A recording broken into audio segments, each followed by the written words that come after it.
Here we are back up in the garden just for a follow-up and an expansion of the work that we're doing here. Here is our potato bed. The only modification I made today was to ring my potatoes with onions.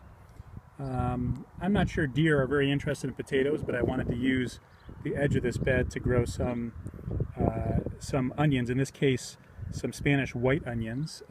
I planted some seedling onions. Next bed over there is to the left the kale, and to the right the Swedish chard, Swiss chard, that has not yet come up. And in the center of that you can see some onions, some seedling onions growing out there. Again, the Spanish white onion, and that specifically is to keep the deer away. I've had problems with deer eating my greens, and let's just hope the smell of the onions chases them away. I didn't touch the radish and the carrot bed. The radish continue to grow. The carrots have not really made much of an appearance. Today I put in two beds. This bed here I decided to take a little bit of a more aggressive approach with in terms of weed control. This is going to be my squash bed. And I planted a mixture of seeds and also these baby plants. These are zucchini plants. Four of them here on the right end of this bed. And you'll see in the foreground actually some onions that are planted adjacent to the squash. Again, to take advantage of real estate, but also potentially keep the deer away. And then I planted seeds the rest of the length of the bed, more zucchini here in the middle, and then some yellow crookneck squash down at the end. I had great success a couple years back with some yellow crookneck squash up here in the same bed. And then I got my my dedicated onion bed going.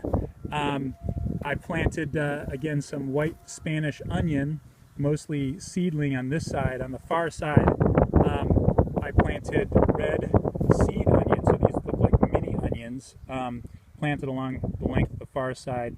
And then basically on the ends in the middle lane I planted some white onion that were basically seed onion. They're round onions as opposed to the seedlings that I planted here on the side.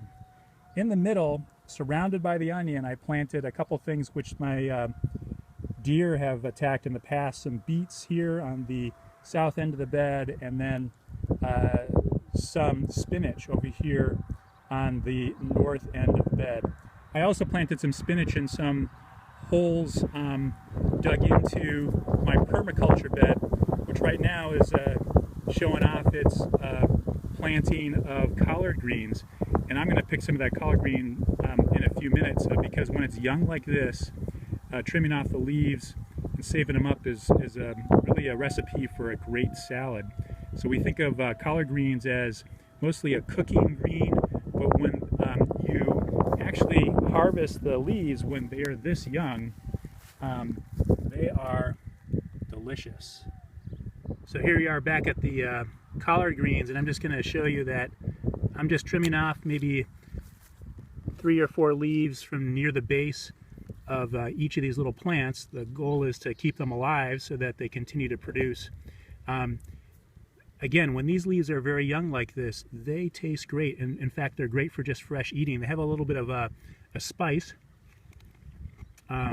If you like your salad with pepper on it, in this case you can just eat the salad without putting pepper because the spice is actually in the leaves. Great tasting. Again, gathering them up here for harvest in my little plastic bag. I wanted to do a brief follow-up of my grafting. This is the first time I've used parafilm, so I just wanted to check and see how the parafilm was holding up this past week out in the sun and the wind. As you can see, with some of these efforts, I actually tied off the paraffin just to make sure that it was anchored.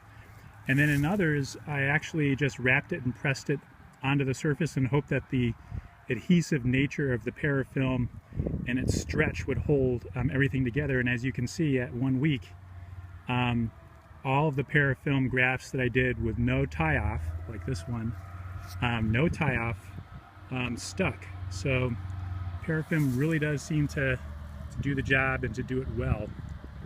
Pretty exciting.